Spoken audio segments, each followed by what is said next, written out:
дипломатичні представники Чехії та Естонії не прийдуть на інавгурацію президента Російської Федерації Владіміра Путіна, яка має відбутися 7 травня. Уряд Чехії до того ж відкликав свого посла в Росії В'ячеслава Півоньку.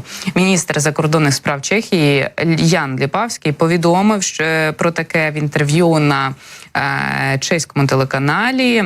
Зацитую частину його повідомлення. Теперішні відносини Чехії з Росією не пасують для участі представника нашого посольства в інавгурації президента Російської Федерації, сказав він у своєму коментарі.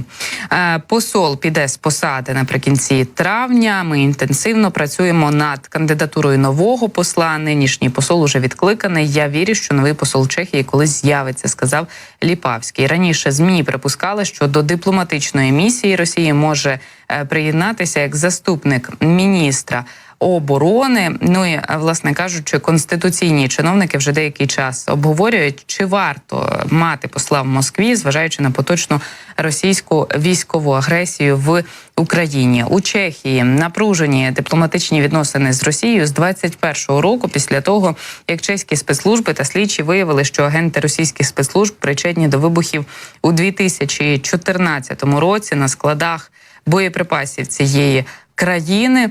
Ну і, власне кажучи, представників естонської влади теж не буде на інавгурації.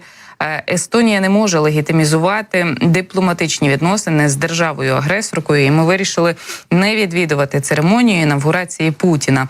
Ми відкрито і послідовно засуджуємо режим путінського тероризму і не маємо наміру відвідувати урочистості на честь того, кого розшукує Міжнародний кримінальний суд. Йдеться в офіційній заяві від естонської влади. Ось такою ситуація буде завтра. Але хто ж приїде до Владіміра Путіна на інавгурацію, дізнаємося от уже у вівторок, 7 травня. Зараз ми з вами на трохи переносимося до фронту і поговоримо про ситуацію там, адже з нами вже є на зв'язку екс-співробітник Служби безпеки України Іван Ступак. Іване, вітання вам і дякую, що традиційно приєднуєтеся до наших етерів. Сергій, вітаю. Дуже дякую за запрошення. Я б хотіла, аби ми з фронту розпочали нашу розмову, а точніше з тих заяв, які зараз з'являються на міжнародній арені, і що вони для нас означають станом на зараз. Україна буде прагнути здійснити новий контрнаступ у 25-му році після отримання військової допомоги від США у розмірі понад $60 мільярдів. Про це заявив радник президента США з національної безпеки Джейк Саліван напередодні.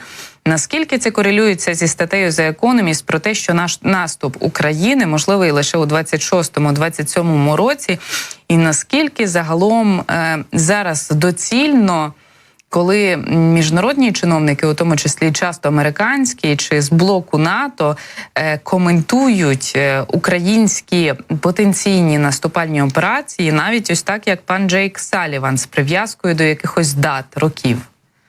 Це таке питання непросте. Давай так, а як це може ще корелюватися? На додачу додам з мирними пропозиціями в Швейцарії 16 червня.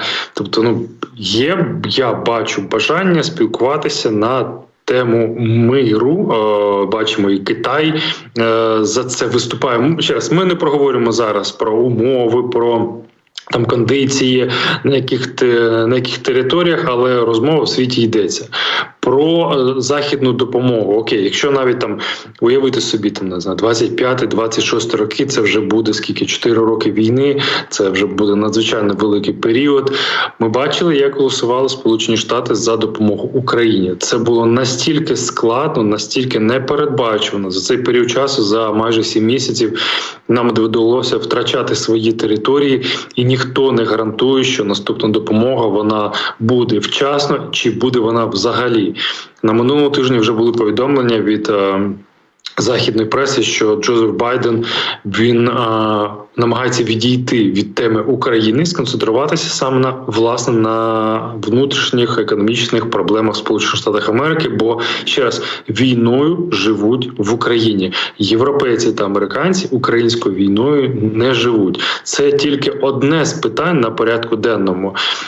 Ми бачимо, як важко ця допомога йде. Ми бачимо, що снаряди з чеської ініціативи досі ще не приїхали в тій кількості, в яка вона була обіцяна. Ми бачимо, що по літаках їх обіцяють вже майже 1,5 року, якось вони затягуються вкрай складно. Тому поки що я вважаю, що недоцільно говорити про контрнаступ, коли він буде, чи буде він взагалі. У нас головна мета зараз зупинити просування росіян, вирівняти фронт, щоб він там не рухався нікуди, а потім вже дивитися по сторонах і розмірковувати, що робити далі.